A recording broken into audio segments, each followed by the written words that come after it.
महात्मा बुद्ध के समय में केश कंबल एक संप्रदाय था, जिसमें केश को बढ़ाकर कंबल की तरह प्रयोग करने को पूर्णता का मानदंड माना जाता था।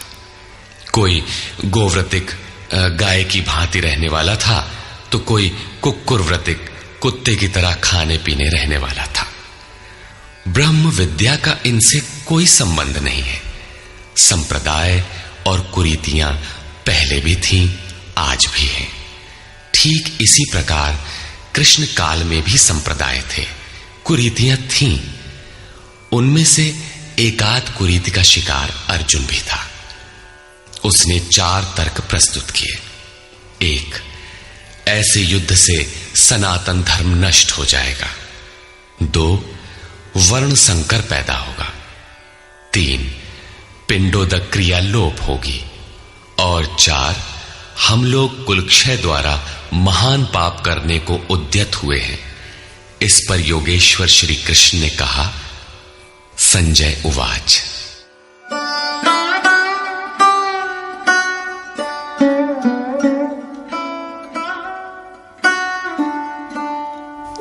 तन्तथा कृपयाविष्टम् अश्रुपूर्णाकुलेक्षणम् विषीदन्तमिदं वाक्यम् उवाच मधुसूदनः।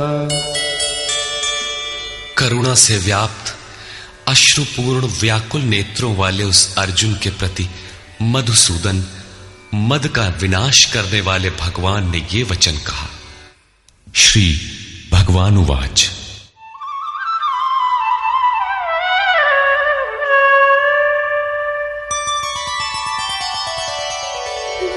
कुतस्त्वाकश्मलमिदं विषमे समुपस्थितम् अनार्यजुष्टमस्वर्ग्यम् अकीर्तिकरमर्जुन। अर्जुन, इस विषम स्थल में तुझे ये अज्ञान कहां से हो गया?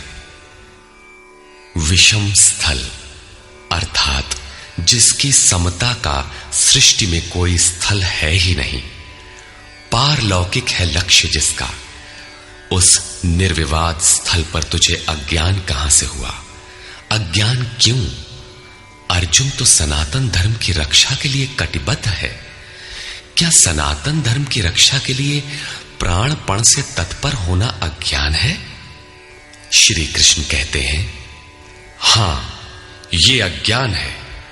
न तो संभावित पुरुषों द्वारा इसका आचरण किया गया है, न स्वर्ग ही देने वाला है, और न ये कीर्ति को ही करने वाला है। सन्मार्ग पर जो दृढ़ता पूर्वक आरूढ़ है, उसे आर्य कहते हैं। परिवार के लिए मरना मिटना यदि अज्ञान न होता तो महापुरुष उस पर अवश्य चले होते। यदि कुल धर्म ही सत्य होता तो स्वर्ग और कल्याण की निःश्रेणी अवश्य बनता। ये कीर्तिदायक भी नहीं है।